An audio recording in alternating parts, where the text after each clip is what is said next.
నిరుద్యోగుల పక్షాన చాలా రోజుల కానించి పోరాటం చేస్తూ ఉన్నారు. నిరుద్యోగ సమస్యలను పరిష్కరించాలి. అంతేకాకుండా గురుకులాల్లో ఈరోజు జరిగినటువంటి రిక్రూట్మెంట్‌లో కొన్ని బ్యాక్‌లాగ్ పోస్టులను వేయాలని చెప్పేసి బ్యాక్‌లాగ్ పోస్టులని వేయకుండా ఆల్రెడీ ఉన్నటువంటి పోస్టులన్నిటి కూడా 9,000 పోస్టులను కూడా పూర్తి స్థాయిలో నింపాలని చెప్పేసి అశోక అకాడమీ చైర్మన్ ఎవరైతే అశోక్ సార్ ఉన్నారో అశోక్ సారు చాలా రోజుల కానించి కూడా వీటిపైన పోరాటం చేస్తూ ఉన్నారు. విద్యార్థులకు రావాల్సినటువంటి ఏవైతే హక్కులు ఉన్నాయో వాటిని తక్షణమే ప్రభుత్వం స్పందించాలి. అంతేకాకుండా ఏదైతే గ్రూప్ 1, గ్రూప్ 2 ఈ పోస్టులు ఏవైతే ఉన్నాయో ఇవి పెంచాలన్నటువంటి ఉద్దేశంతో ఆయన 2 రోజులుగా ఆయన దీక్ష చేస్తూ ఉన్నాడు. తన ఇంట్లోనే కూర్చొని ఆమరణ నిరాహార దీక్ష కూడా పూనుకోవడం జరిగింది. నిన్న ఆయనను పోలీసులు కూడా ఆయన ఇంటి దగ్గర చైతన్యపూర్లో ఉన్నటువంటి తన ఇంటి దగ్గర నుంచి నేరుగా ఆయనను పోలీస్ స్టేషన్ కూడా తీసుకెళ్లడం జరిగింది. అరెస్ట్ కూడా చేయడం జరిగింది. ఇప్పుడు కూడా అరెస్ట్ చేసేందుకు మరి ఇక్కడ పోలీసులు అయితే రంగం సిద్ధం చేసుకున్నారు.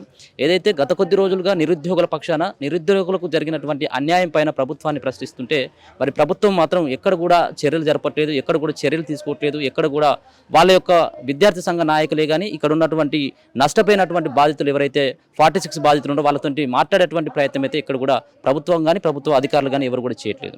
కాబట్టి వీటిని తక్షణమే స్పందించాలని చెప్పేసి, అంతేకాకుండా స్పందించకపోయేది ఉంటే తాను ఎన్ని రోజులైనప్పటికీ కూడా ఆమరణ నిరాహార దీక్ష చేస్తానని చెప్పేసి ఇప్పుడైతే ఇదే అపార్ట్మెంట్లో అక్కడ ఉన్నటువంటి బిల్డింగ్లో కూర్చోవడం జరిగింది. ఆయనే 10 రోజులైనప్పటికీ పర్లేదు, నేను విద్యార్థులకు న్యాయం జరిగేంత వరకు కూడా నేను పోరాటం చేస్తామని అయితే చెప్తా ఉన్నారు. మనతో పాటు కొంతమంది విద్యార్థి నాయకులు, ఓయూకు సంబంధించినటువంటి జేఏసీ నేతలంతా కూడా ఏఎస్ఎఫ్ సంబంధించినటువంటి నేతలంతా ఇక్కడ ఉండడం జరిగింది. విద్యార్థి సంఘ నాయకులంతా కూడా ఇక్కడ ఉండడం జరిగింది. ఆయనకు మద్దతుగా విద్యార్థి సంఘాలు మద్దతు తెలిపేందుకు ఇక్కడికి రావడం జరుగుతూ ఉంది.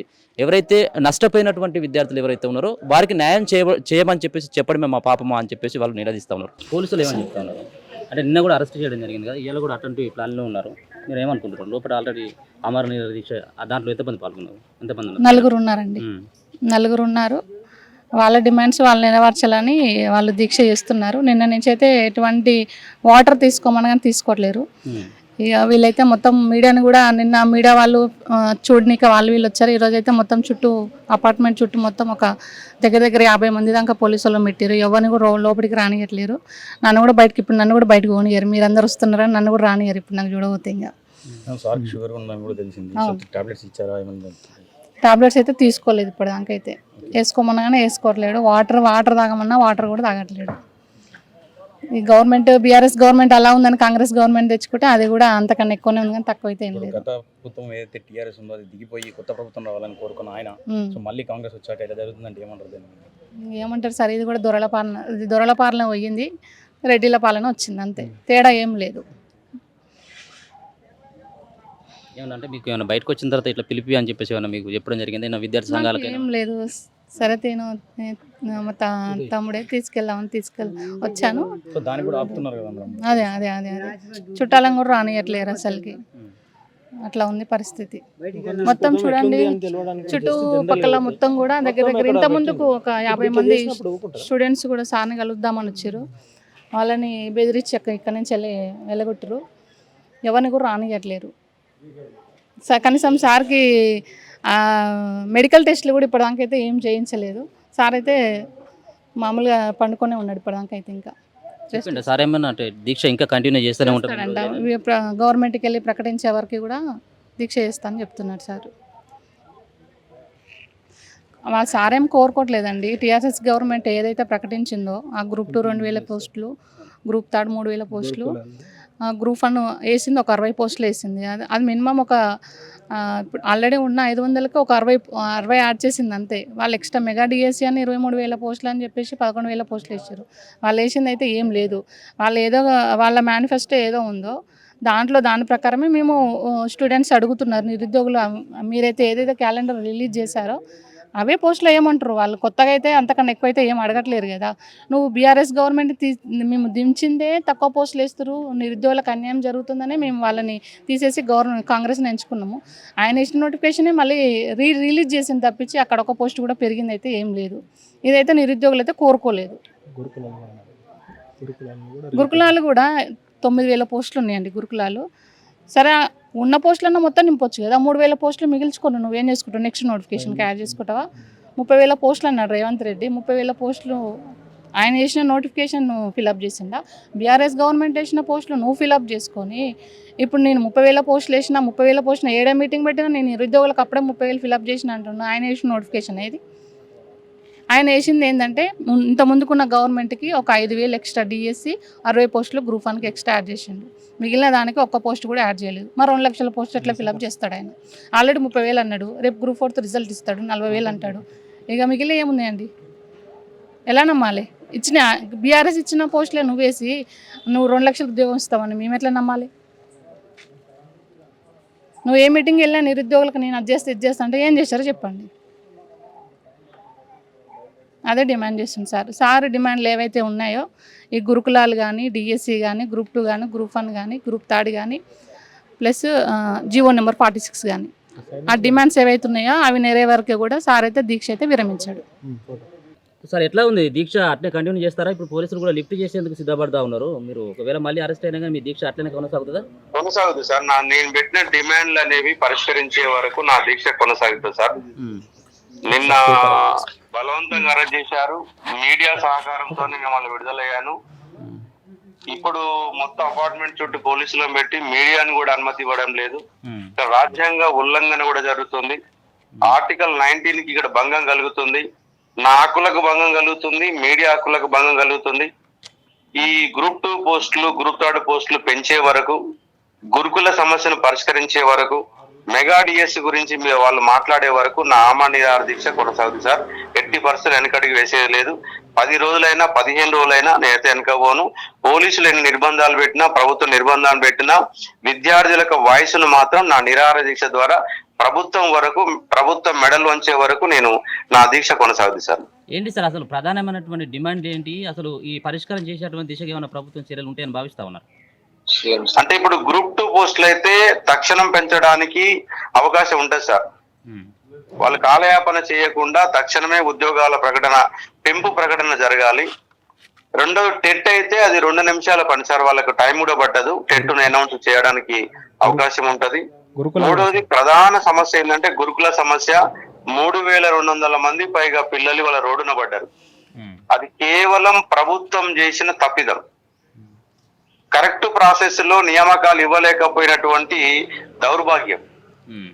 వాళ్ళు కేవలం 3 రోజులు 4 రోజులలో ఈ రిక్రూట్మెంట్ మొత్తం పూర్తి చేయాలా, మాకు పార్లమెంట్ ఎన్నికల కోడ్ వస్తే మేము ఇవ్వలేం, చెప్పుకోలేము అనే ఒక పరిస్థితుల మధ్యమే ఇవాళ 3,000 మంది పైగా విద్యార్థులు రోడ్డున పడ్డారు. వాళ్ళకు మళ్ళీ రీకౌన్సిలింగ్ పెట్టాలా. రీకౌన్సిలింగ్ పెట్టి డిసెండింగ్ ఆర్డర్ లో డిఎల్ ముందుగా ఇచ్చేసి తర్వాత జేఎల్, తర్వాత పీజీటీ, తర్వాత టీజీటీ ఇలా వరుస క్రమంలో ఇస్తే ఒక్క పోస్ట్ కూడా మిగలదు. వీళ్ళు కొత్త ఉద్యోగాలు ఇవ్వకపోగా పాత ఉద్యోగాలకి ఎసరు పెడతా ఉన్నారు. అవి మిగిలించుకొని మళ్ళా వేసే ప్రయత్నం చేస్తాం, మళ్ళీ ఇయర్ క్యాలెండర్ ఇస్తామని చెప్పేసి కళ్ళుబోళ్ళు కబుర్లు చెప్తా ఉన్నారు.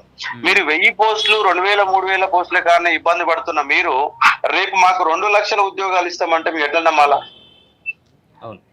ఇక్కడ పార్లమెంట్ ఎన్నికలు ఉన్నాయి కాబట్టి ప్రభుత్వం పైన ఒత్తిడి చేస్తే కొన్ని వేల మందికి గ్రూప్ 2 అభ్యర్థులు అనే వాళ్ళు 3-4 సంవత్సరాలు 2016లో నోటిఫికేషన్ వచ్చింది.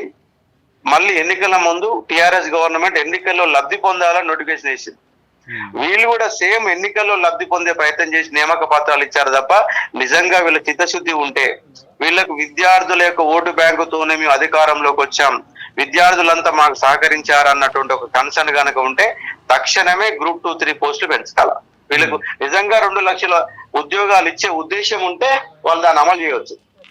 వాళ్ళ ఉద్దేశం కనుక లేకపోతే ఈ నిరుద్యోగ సమస్య ఇట్లనే కొట్లాడుతుంది. పాత ప్రభుత్వానికి ఈ ప్రభుత్వానికి ఎలాంటి తేడా లేదు. ఆల్రెడీ విద్యార్థులు ఈ విషయాన్ని గమనంలో తీసుకున్నారు. సరే, అంటే మీరు చాలా రోజుల కానించి గురుకుల సమస్యలు వాళ్ళు ఎవరైతే నష్టపోయినటువంటి వాళ్ళు ఉన్నారో వాళ్ళపైన మీరు ధర్నా చౌకులు కూడా చాలా రోజుల నుంచి ధర్నాలు చేస్తా ఉన్నారు. అక్కడ ధర్నాలు చేయడం వల్ల కూడా సమస్య, అదే ధర్నాలు సంబంధించినటువంటి దాంట్లో అసలు సమస్య పరిష్కారం కాలేదు. మరి ఈ నిరాహార దీక్ష ద్వారా ఏమైనా సమస్య పరిష్కారం అవుతుందని భావిస్తా ఉన్నారా? వస్తుందని భావిస్తా ఉన్నాను. ఎందుకంటే వాళ్ళ 20 లక్షల మంది 30 లక్షల మంది నిరుద్యోగులు రాష్ట్ర వ్యాప్తంగా, కానీ వాళ్ళకు కరెక్ట్ గా ఒక రిప్రజెంటేషన్ ఇచ్చే పరిస్థితి కూడా లేదు. ఇవాళ ఉన్న నాయకులంతా అధికార పార్టీ వైపు పోగానే వాళ్ళ నోర్లు మొత్తం కూడా మోగబోతున్నాయి. అధికార పక్షానికే ఉన్న ప్రతిపక్షానికే నిరుద్యోగుల సమస్యలు అంటేనే పట్టదు. వాళ్ళు పట్టించుకోకనే దౌర్భాగ్యం అంతా. ఇవాళ డిగ్రీలు చేసిన వాళ్ళు, పీజీలు చేసిన వాళ్ళు, ఎంఎస్సీలు చేసిన వాళ్ళు, బీటెక్ ఎంటెక్ చేసిన వాళ్ళు కూడా 15,000 రూపాయల జీతం రాని ఒక పరిస్థితి తెలంగాణలో ఉన్నది.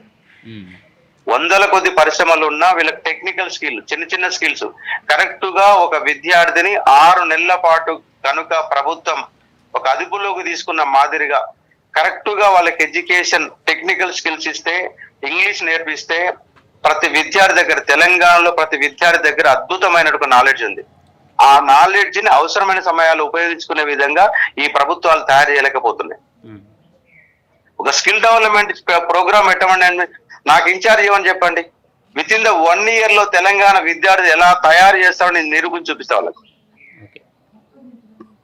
ఇవాళ పేద విద్యార్థులు ఇబ్బంది పడుతున్నారని కూడా తక్కువ ఫీజులతో విద్యార్థులకు నేను కోచింగ్ కూడా చెప్తా ఉన్నాను. బేసికల్ నేను జర్నలిస్ట్ ని, జర్నలిజం వృత్తిని వదిలిపెట్టేసి టీచింగ్ అనే ఫ్యాషన్ తో, విద్యార్థులు అనే ఫ్యాషన్ తో వచ్చి బతుకుతున్నటువంటి వ్యక్తిని.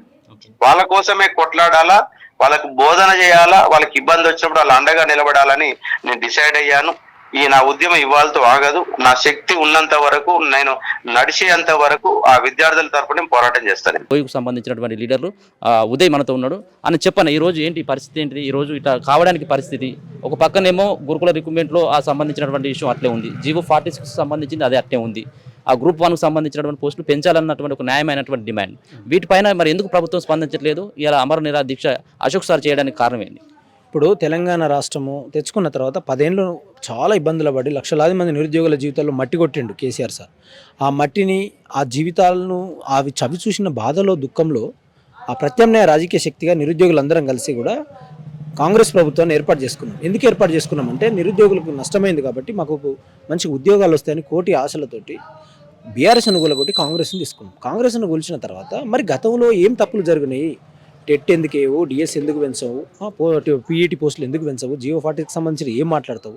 ఇవన్నీ కూడా ఒక ప్రత్యామ్నాయ రాజకీయ శక్తికి ఒక ప్రతిపక్షంగా ఉన్నటువంటి అశోక్ సార్ లాంటి వ్యక్తిని ఇట్లా అమర నిరాహార దీక్ష చేసేంత పురిగొల్పే విధానం ఉన్నది అనుకున్నప్పుడు నిరుద్యోగులకు ఏం న్యాయం జరిగింది? మేము ఇట్లా ఇవాళ మా పార్టీ సపోర్ట్ ఉండొచ్చు, మేము మీకు మద్దతు ఇస్తారు, ఎంపీ ఎన్నికల్లో మద్దతు ఇస్తాం, కానీ ఇన్ని సమస్యలు పెండింగ్లు ఉన్న తర్వాత ఒక ప్రజాస్వామ్య దేశంలో అడిగే హక్కు ఒకటి ఉన్నది అనుకున్నప్పుడు, ఆ అడుగుతున్నప్పుడు ఒక ప్రజాస్వామ్య పద్ధతిలో ఒక సమానమైనటువంటి అవకాశం ఇవ్వడానికి ఒక రాజకీయ కోణంలో ఉన్నప్పుడు అశోక్ సార్ లాంటి వాళ్ళను ఎందుకు ఇంత దురుద్దేశంగా మీరు దూరం పెట్టే ప్రయత్నం చేస్తున్నారు? ఇవాళ ఆదర్శ అపార్ట్మెంట్కి రావాలంటే కొన్ని వందల వేల మంది పోలీసులు ఉన్నారు. ఎందుకే మీకు భయపడతారు పోలీసులకు? ఏమన్నా 10 సంవత్సరాల నిరంకుశ ప్రభుత్వాన్ని కూలగొట్టిన చరిత్ర ఓయూ గడ్డకుంది.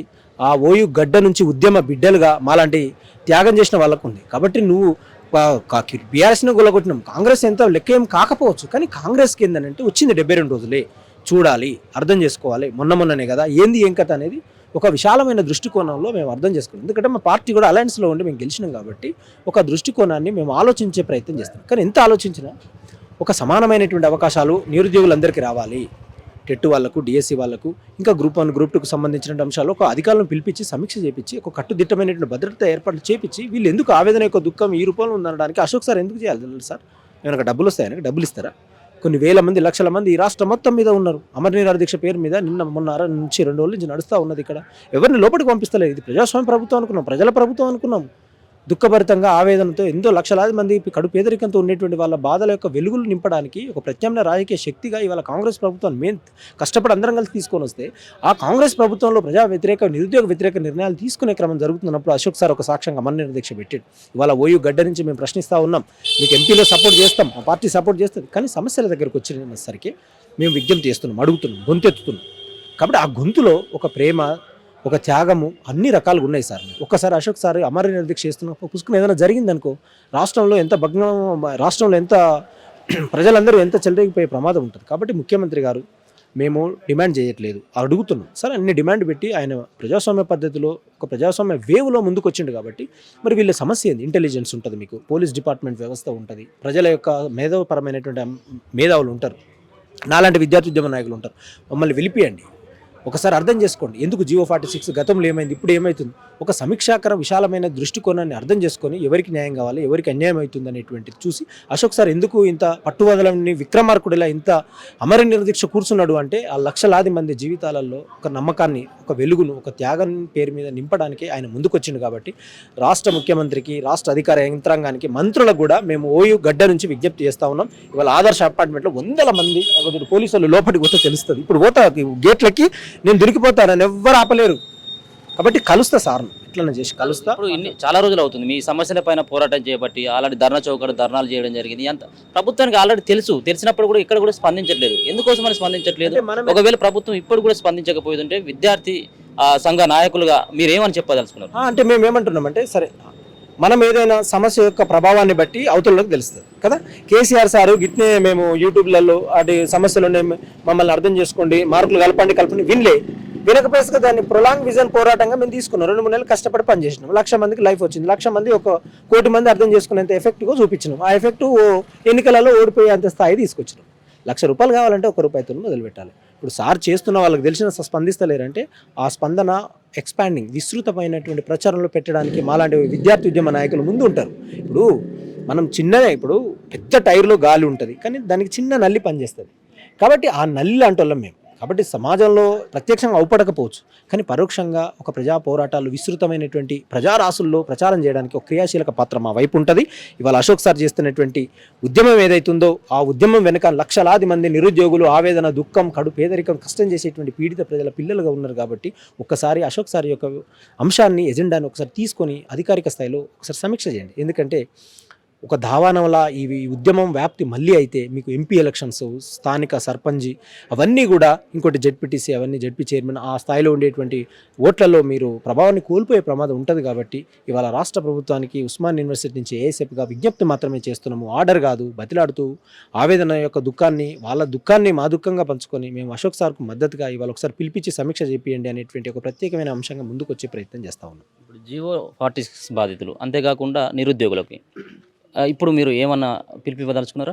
అయితే జియో 46కి సంబంధించి ఏఎస్ఎఫ్గా మేము ఏం చెప్తున్నామంటే, ఇప్పుడు వచ్చే గతంలో జియో 46 వల్ల లాభం పొందిన వాళ్ళకు ఉద్యోగాలు ఇస్తుంది. ఎవరైతే 46 వల్ల ఎక్కువ మార్కులు వచ్చి ఉద్యోగం రాని వాళ్ళకు కొన్ని ఇప్పుడు గ్రూప్ 2 ఎట్లా పెంచినో అట్లా పెంచి వాళ్ళకి ఇచ్చే అవకాశం ఇస్తే మంచి న్యాయం అవుతుంది. ఒకటి సరే, దీనివల్ల ఎన్ని నష్టాలు ఉన్నాయో చూసిండ్రు. కాబట్టి గతంలో ఇది జరగకపోవడానికి కారణాలు ఏందని సమీక్ష చేసుకొని, ఆ సమీక్ష ద్వారా ఒకసారి అవలోకనం చేసుకొని, అరే ఈ తప్పు ఇంకోసారి జరగొద్దని చూసుకోవాలి. రెండోది, డిఎస్సి పోస్టులు 11,000 పెంచినట్టు 5,000 అన్నాం, అప్పుడు 11, ఇంకొక 2-3,000 లేదా మెగా డిఎస్సి వేస్తే కూడా బాగుంటుంది. టెట్ నిర్వహించాలని డిమాండ్ పెట్టిండు సారు. దాంతోపాటు ఇంకా ఒక ప్రత్యేకమైన కొన్ని డిమాండ్స్ పెట్టిండు. పీఈటీకి సంబంధించి, ఇంకో ఆర్ట్స్కి సంబంధించి. ఆర్ట్స్ అంటే మేము రెసిడెన్షియల్ చదువుకునేటప్పుడు ఒక ఆర్ట్స్ టీచర్ ఉంటుండే.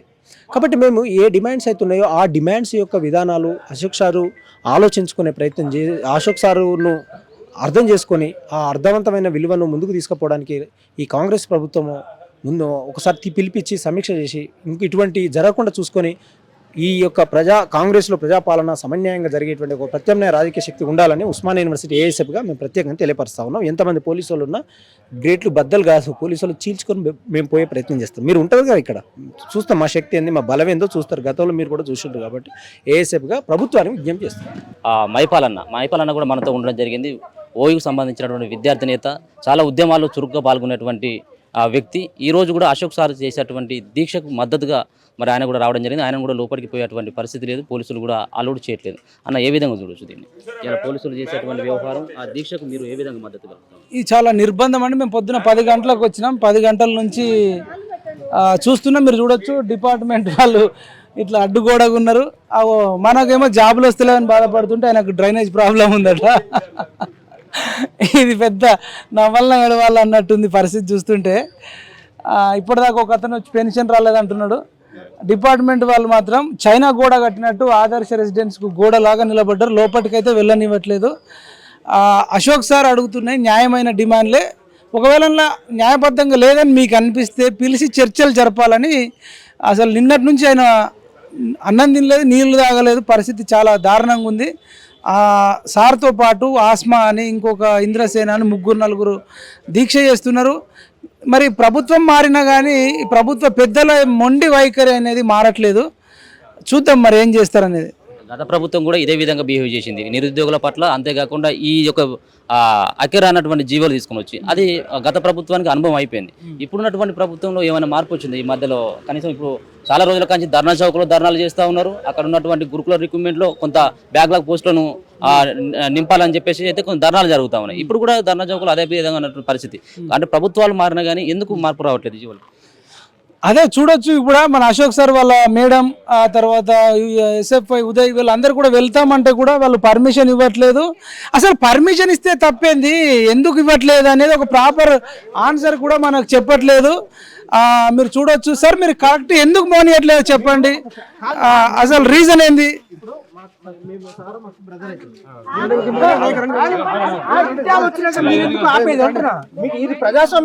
ఇక్కడ అశోక్ సార్ వాళ్ళ మిస్సెస్ కూడా బయటకు రావడం జరుగుతా ఉంది. ఆ లోపల ఆల్రెడీ అమర నిరాదరణ దీక్ష చేస్తా ఉన్నారు. లోపల ఇక్కడ ఒకసారి పోలీసులతో గొడవపడేటువంటి దృశ్యాలను కూడా చూసుకోవచ్చు. వచ్చింది అనుకున్నప్పుడు ఎవరు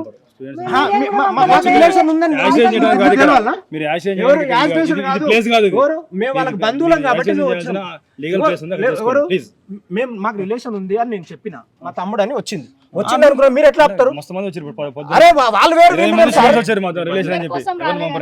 నా కోసమే కదా వచ్చింది. కనీసము నిన్నటి నుంచి ఏం తినట్లేదు. వీళ్ళంతా మీడియా వాళ్ళు మాట్లాడినా సార్, మీరు చెప్పాలి కదా పెద్దల కనీసం రిపోర్ట్. ఇప్పుడు నేనైతే మీడియా కాదు, వీళ్ళందరూ మీడియా. మీరు ఆపిండ్రు, వినండి సార్. నేను మా అశోక్ సార్ మా అన్న కాబట్టి వచ్చింది కాబట్టి నేను పోతున్నాను. ధర్నా కాదు సార్, కాదు. ఇప్పుడు వినండి సార్, ఇప్పుడు ఆడ మీడియా పోతాం. ఒకవేళ మీడియా ఉండి నాలంటోడు వాయిస్ ఇస్తే మీకు ప్రాబ్లం అవుతుంది. ఇప్పుడు మీరు మొత్తం అరే ఇప్పుడు మీడియా ఇక్కడనే ఉంది కదా, మనిషి కలిసి ఇప్పుడు చచ్చిపోతే మీరు రెస్పాన్స్ ఇస్తారా? మీరు ఇస్తారా సార్? చచ్చిపోతే ఎందుకు ఆపుతారు సార్? మీరు దేనికి ఆపుతారు? ఏం రైట్ ఉంది? ధర్నా చేస్తాను కాదు, కలవడానికి వచ్చినా ధర్నా చేస్తుంటే ఇన్న కూర్చుంటే నేను ధర్నా చేస్తా అంటే ఇక్కడ కూర్చుంటా. ఎవరు సార్ దేనికి పర్మిషన్? దేని పర్మిషన్? అపార్ట్మెంట్ ఉందా మీకేమన్నా? ఏం కంప్లైంట్ ఇస్తారు? కంప్లైంట్ ఇది ప్రజాస్వామ్య లక్షణం కాదు. మీరు స్టూడెంట్స్ ఇప్పుడు నేను మా ఇంట్లో లాగా వచ్చినాం మేము మందలియడానికి సార్. మీరు ఇష్యూ జరిగితే అక్కడ ముందట ఇప్పటిదాకా నాకు డ్రైనేజ్ ప్రాబ్లం ఉంది, కార్ అని ఆయన రెండు, ఇంకో పెన్షన్ అని అంటే మీరు కూడా సార్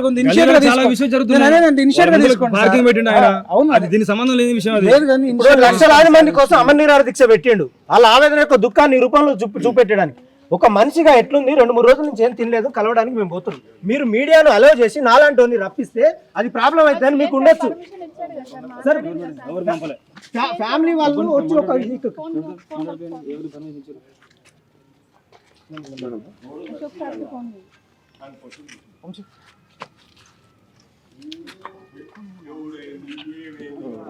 బీఆర్ఎస్ ను 10 సంవత్సరాలుగా ప్రగతి భవన్ గేట్ల నుంచి కూలగొట్టిన చరిత్ర ఉంది సార్. మేము ఒక ఆయనకు ఇట్లా ఉంది సార్, మేము పోయి 2 నిమిషాలు మాట్లాడొస్తాం. మీరు కూడా స్టూడెంట్ నుంచి వచ్చారు సరే, మీకు ఆర్డర్స్ ఉంటుంది. నేను కాదు, మిమ్మల్ని వ్యక్తిగతంగా నేను ఆర్డర్ లేదు సార్. మీ డ్యూటీ మీకు కలవడానికి వచ్చినాము. అరే లేదు సార్, సార్ 100 మంది ఫ్యామిలీస్ ఉంటాయి మాకు, ఇంటి దగ్గర లేదా సార్ సార్? ఇప్పుడు వీళ్ళందరం పోతే మీకు ప్రాబ్లం అవుతుంది సార్. ఒక్కళ్ళం పోయి ముఖం చూసి వస్తే ఏమైనా అవుతుందా? చూసుకునేదాన్ని అయింది అనుకో, రెస్పాన్సిబిలిటీ ఆకర్షణ కోసం వస్తుంది సార్. ఏమంటారు సార్? అంటే పైన ఆఫీసర్లు ఏమంటారు? ఇది ఇట్లనే కొనసాగితే ఆరోగ్యం క్షీణిస్తే మేము ఒక్కటే నిమిషం అట్లా పోయి చూసి వస్తాం. ఇప్పుడు వీళ్ళంతా మీడియా మీరు అలౌ చేస్తలేదు. వాళ్ళు మాట్లాడారు కానీ మేము ఒక్కసారి ఇట్లా 2 నిమిషాలు లేకపోతే నాతో మీరు ఎవరన్నా రండి సార్. ఇప్పుడు ఇది ఇట్లయితే ఎట్లా? ఇప్పుడు ఆరోగ్యం క్షీణిస్తే 2 పూటలు తిన, 1 పూట అన్నం తినకపోతే ఇప్పుడు నాకు పొద్దు నుంచి. మేడం మేము మీడియా వాళ్ళని మాట్లాడుతా ఉన్నాం. ఎట్లా ఉంది మేడం లోపల? పోలీసు వాళ్ళు ఏమన్నా లోపలికి రావడం జరిగిందా? లోపల ఎట్లా ఉంది సిచ్యువేషన్ ఉంది? సార్ యొక్క ఆరోగ్యం కూడా బాగాలేదన్నట్టుగా తెలుస్తా ఉంది. ఏమైనా టాబ్లెట్స్ ఇట్లా ఏమైనా వేసుకున్నాడా? ఏం వేసుకోలేదు, పచ్చి మంచి నీళ్ళు కూడా ముట్టుకోవట్లేదు. అసలు ఏం తినకుండా టాబ్లెట్ కూడా వేసుకోలేం కదా? టాబ్లెట్ కూడా వేసుకోవట్లేదు, అసలు ఏం పచ్చి మంచి నీళ్ళు కూడా ముట్టుకోవట్లేదు. ఏం లిఫ్ట్ చేయడానికి ట్రై చేస్తారా? ఏమో సార్, మరి ఇక్కడ మెట్ల దగ్గర కూర్చున్నారు, మొత్తం రౌండ్ గా కూర్చున్నారు మొత్తం. మరి అరుపులు కేకలు వినబడుతున్నాయి సారు. సారు ఓనర్ తో మాట్లాడుతున్నారు, ఇంటి ఓనర్ తో. ఏమంటారు? జనాలు ఎక్కువ వస్తున్నారు. ఏమో మరి వాళ్ళు నైట్ ఏం అబ్జెక్షన్ చెప్పలేదు, ఇప్పుడు జనాలు ఎక్కువ వస్తున్నారు, ఎందుకు వస్తున్నారు అని చెప్పేసి ఆయన రానివ్వకండి ఎవరిని అని చెప్పేసి ఇప్పుడు సడన్ గా చెప్పేసరికి సార్ ఎందుకు రానివ్వద్దు అని చెప్పేసి అడుగుతున్నారు. Okay okay అట్లుందా. మేడం అంటే ఏంటిది ప్రధానమైనటువంటి మీ డిమాండ్లు ఏంటిది? మీరు ఎన్ని రోజుల వరకు ఈ దీక్షలో కూర్చుంటారు? వాళ్ళు గవర్నమెంట్ నుంచి మాకు స్పష్టమైన హామీ వచ్చే వరకు మేము ఇట్లే కూర్చుంటాం. అది ఎలాంటి హామీ కావాలి ఇప్పుడు? ఏ డిమాండ్ ఎలాంటి ఏంటి హామీ అంటే ప్రధానమైన? గురుకులాలో రీఇన్వెస్ట్మెంట్, దాని వల్ల 3000 కుటుంబాలు లబ్ధి పొందుతాయి కాబట్టి గురుకులాలో అదే అడుగుతున్నాం. గ్రూప్ 1, 2, 3లో పోస్టులు పెంచాలి, GO 46 ని తొలగించాలి, DSC పోస్టులను పెంచాలి, టెట్ నిర్వహించాలి, PET పోస్టులు పెంచాలి, ఆర్ట్స్ అండ్ క్రాఫ్ట్ పోస్టులు కూడా పెంచాలి. ఇవన్నీ మేము చేస్తామని చెప్పేసి మాకు సీఎం సార్ హామీ ఇవ్వాలి. సీఎం సార్ తో మాకు మీటింగ్ ఏర్పాటు చేయాలి ఫస్ట్. మీరు ఈ సమస్యల పైన చాలా రోజుల కానించి కూడా ధర్నాలు చేస్తా ఉన్నారు. మరి అప్పుడు అన్నటువంటి స్పందన మరి ఇప్పుడు ఏమైనా వచ్చేటువంటి ఆస్కారం కనబడుతుందా? ఇప్పుడు మీరు చేసేటువంటి ఆమరణ మరి ఎలాంటి స్పందన కనీసం మేము మనుషులమని కూడా గుర్తించట్లేదు. తర్వాత మీ కార్యాచరణ సీఎం గారితోనే మాకు చర్చ జరిపించాలి, సీఎం గారితోనే మాట్లాడించాలి. మధ్యవర్తులను మేమైతే ఎవరిని నమ్మము. ఏ ఎమ్మెల్యే అయినా ఎంపీ అయినా సరే మాకొద్దు, మాకు సీఎం సార్ తోనే మీటింగ్ అరేంజ్ చేయాలి. సీఎం సార్ తో మాట్లాడి మేము విరమించుకుంటాం. మేము ఎవరిని ఇబ్బంది పెట్టట్లేదు, మేము చాలా రిక్వెస్ట్ చేసినాం. ఒకవేళ స్పందించిన పక్షంలో మీ కార్యాచరణ ఎట్లా ఉండబోతుంది? తర్వాత ఏమైనా ఉద్యమాలు కంటిన్యూ అవుతుంది, మా నిరాహార దీక్ష కంటిన్యూ అవుతుంది. ఒక మనిషి ఎన్ని రోజులు తినకుండా ఉండగలడో తెలియదు, ఇక అన్ని రోజులు తినకుండా అయితే ఉంటాం మేము. ఈ ఆమరణ నిరాహార దీక్ష కొనసాగుతుంది. ఎంతమంది కూర్చున్నారు మేడం లోపల? మమ్మల్ని పొట్టన పెట్టుకున్న పాపం అయితే ప్రభుత్వానికే తగులుతుంది. ఓకే మేడం, ఎంతమంది ఉన్నారు దాంట్లో? మీరు ఆ దీక్షలో ఎంతమంది కూర్చున్నారు? సార్ ఇప్పుడు సార్ తోటి మొదలైంది, ప్రతి జిల్లాలో నిరుద్యోగులు కూర్చున్నారు. కావాలంటే మీకు ఫోటోస్ పంపిస్తాం. ప్రతి జిల్లాలోని అందరు నిరుద్యోగులు దీక్ష కొనసాగిస్తున్నారు. ఇప్పుడు అంటే వారి వాళ్ళ ఇళ్లలో దీక్ష చేస్తా ఉన్నారు, దీక్ష చేస్తున్నారు. ఆ రకంగా పిలుపు ఇచ్చారంటే వాళ్ళ కడుపు మండుతుంది. ఇక్కడ చూసిరు వాళ్ళు, మేము చేసేదే వాళ్ళు చేస్తున్నారు. మేము ఎవరిని చేయమని ఉసుగొల్పలేదు, మాకు మండింది మేము చేస్తున్నాము. వాళ్ళకి బాధ అనిపించింది, చేతిలో ఉన్న ఉద్యోగం పోతుంటే ఎవరికైనా బాధ అనిపిస్తుంది కదా, వాళ్ళు చేసుకుంటున్నారు. ఇంట్లోనే కూర్చొని చేసుకుంటున్నారు. ఈ నిర్బంధాలు ఇవన్నీ ఎందుకు అని చెప్పేసి ఎవరి ఇంట్లో వాళ్ళు కూర్చొని చేసుకుంటున్నారు. ఓకే, ఒకవేళ ఇప్పుడు మిమ్మల్ని పోలీసులు అరెస్ట్ చేసిన స్టేషన్లో కూడా కొనసాగుతుందా? ఇట్లా కొనసాగుతుంది sir. Okay okay madam, thank you. మాకు సీఎం సార్ తో అయితే మీటింగ్ కావాలి, అప్పటిదాకా మేము కొనసాగిస్తాం. విద్యార్థి సంబంధించినటువంటి సంఘ నాయకులు, GO 46 బాధితులు కావచ్చు, మొన్న రాసినటువంటి గురుకులాల్లో ఎగ్జామ్ రాసి వాళ్ళకు ఉద్యోగాలు రానటువంటి నిరుద్యోగులు కావచ్చు, వీళ్ళందరూ కూడా పెద్ద ఎత్తున అశోక్ సార్ యొక్క అపార్ట్మెంట్ ఏదైతే ఆదర్శ గ్రాండ్ రెసిడెన్సీకి సంబంధించినటువంటి చైతన్యపూర్లో ఉన్నటువంటి నివాసం దగ్గర రావడం జరిగింది. పెద్ద ఎత్తున కూడా ఇక్కడ చాలామంది విద్యార్థులు కూడా వచ్చి ఆయనకు మద్దతు తెలిపేటువంటి ఆస్కారం కూడా కనపడతా ఉంది. అంతేకాకుండా పోలీసులు పటిష్టమైనటువంటి బందోబస్తు కూడా చేయడం జరిగింది. ఆయనను మరోసారి అరెస్టు చేస్తారన్నటువంటి కోణంలో వార్తలు వస్తున్నటువంటి నేపథ్యంలో ఆయన మద్దతు తెలిపేందుకు ఓయూ నుంచి, అలాగే మరొక పక్కన నిరుద్యోగులు కూడా చాలా మంది ఇక్కడికి రావడం జరుగుతూ ఉంది. ఆయన ఇంట్లోనే కూర్చోవడం జరిగింది. ఇక్కడికి రెండో రోజు ఆయన పూర్తి స్థాయిలో ఆమరణ నిరాహార దీక్ష చేస్తాను, సమస్యలు పరిష్కరించేంత వరకు ఎట్టి పరిస్థితుల్లో ఈ దీక్షను నేను వదిలిపెట్టనన్నటువంటి భీష్మించుకొని కూర్చున్నటువంటి పరిస్థితి ఇక్కడ చూసుకోవచ్చు. పోలీసులందరూ కూడా దర్దాపుగా ఈ గేట్ల ముంగట కావచ్చు, లోపల కూడా చాలామంది పోలీసులు కూడా ఇప్పటికే మోహరించున్నారు.